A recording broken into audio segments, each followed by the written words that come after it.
Bulaga! Nakaligo na ako ng mga oras na ito dahil ngayong gabi gaganapin ang ika-21st founding anniversary ng Triskelion Council of Cainta. Siyempre hindi tayo pwedeng mawala doon at ito yung epes na gagamitin ko ngayong gabi galing sa Triskelion Costumes. Wow! Eh di ano pa, magigin na natin to! Hey! Magic! Napakaganda talaga ng epes na ito. So ano pa bang hinihintay natin? Patatagalin pa ba natin to? Tara! Punta na tayo doon. Let's go! Let's go! Kasama ko nga pala ang very supportive kong asawa. Siyempre ang aking mahal na si Mahal. So Mahal, kahit umuulan, let's go. Punta na tayong Cainta. Siyempre dating gawin sa kayulit tayo ng jeep. At ito na nga, naglalakad na kami patungo sa aming destinasyon. At nakalipas ang ilang minutong paglalakad ay nandito na nga kami sa San Roque Covered Court Gym. Content na pagtulong sa kababayan at sa mga kapatid.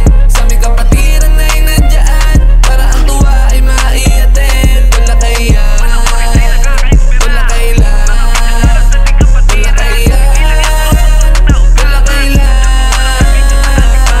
Ganyan talaga pag sinabi na Triskelion. Ano ba pagsubok ay nakahandang tumulong. Isa si Tulakay sa mga nagsusulong ng ating kapatirang minahalay siyang umugong. Saan mapanig ng mundo, tao ka mabiisisigaw buong buo. Sumuporta kapatid, dali ka panoorin mo. Inspirasyon si Tulakay at magiging gabay ninyo.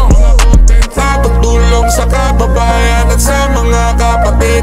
Sa aming kapatiran ay nandiyan para ang tuwa ay maiatid. Tulakay yan.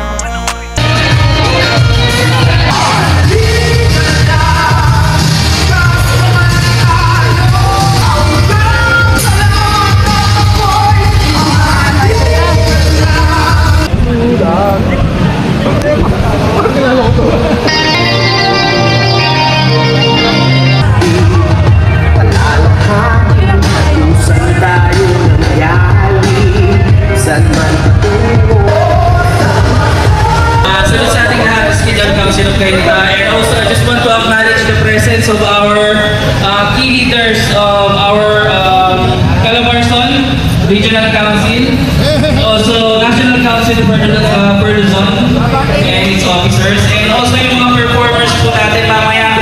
I-acknowledge po natin sila isa-isa. At nang matapos na nga ang konting talumpati ni Chairman Nigel of Cainta Council, syempre, kainan na. Yes! Sobrang na-miss ko yung ganitong eksena kada pupunta ako ng anibersaryo. Oo nga po pala, yung mga pagkain na ito ay eto po yung mga pledge ng mga chapter na nakapaloob sa Cainta Council. Kaya naman pala panalong panalo ang sarap ng mga pagkain dito.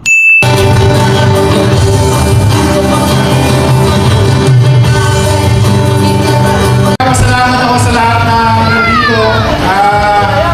Sa totoo lang, hindi ako sure. Hindi ko nakala na mag-speech ako. Actually, akala ko kanina pa. Ngayon, ubos na yung energy ko. Pero sana itong gabing to ay makapagbigay ng saya sa lahat ng brats at saka sis na nandito. Steven!